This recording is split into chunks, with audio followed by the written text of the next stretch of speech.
حتما برای شما هم پیش اومده که یهو وارد اتاق میشید و از بس به هم ریخته است دلتون میخواد در رو ببندید و برید. فکر میکنید مرتب کردنش ساعتها وقت میگیره. اما راستش رو بخواید با چند تا ترفند ساده میتونید در عرض 10 دقیقه اتاقتون رو متحول کنید. من اینجا 5 ترفند عملی رو بهتون یاد میدم که واقعاً جواب میده.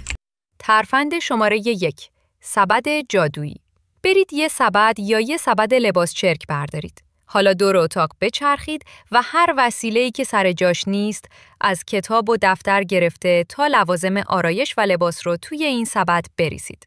اصلاً لازم نیست فکر کنید هر وسیله کجا باید بره. فقط جمعش کنید توی سبد. می‌بینید که چطور اتاق همینطوری مرتب‌تر به نظر میرسه؟ ترفند شماره 2، پاکسازی 3 سطح اصلی. حالا نوبت 3 سطح اصلی اتاقه. میز تحریر، میز کنار تخت و قفسه ها.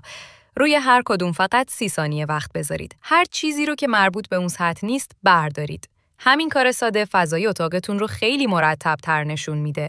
ترفند شماره 3، قانون 2 تا. این ترفند رو حتما امتحان کنید. هر بار که از اتاق خارج میشید، 2 تا وسیله بردارید و با خودتون ببرید سر جاشون. مثلا وقتی میرید آشپزخونه، یه لیوان و یه بشقاب رو همراه خودتون ببرید. به مرور زمان این عادت کوچیک تغییر بزرگی ایجاد میکنه.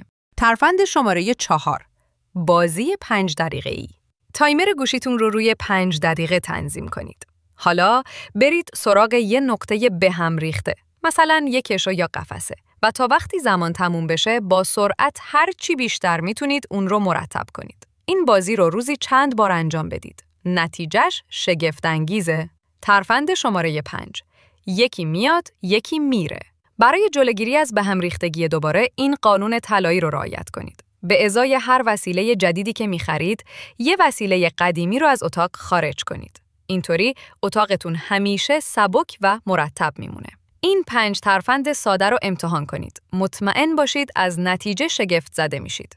یادتون نره، مهمترین چیز اینه که شروع کنید. حتی اگر با 5 دقیقه شروع کنید، قدم بزرگی برداشتید. اگر این ویدیو براتون مفید بود، برای دوستاتون هم بفرستید. ممنون که همراه بودید. تا یه ویدیوی دیگه، بدرود.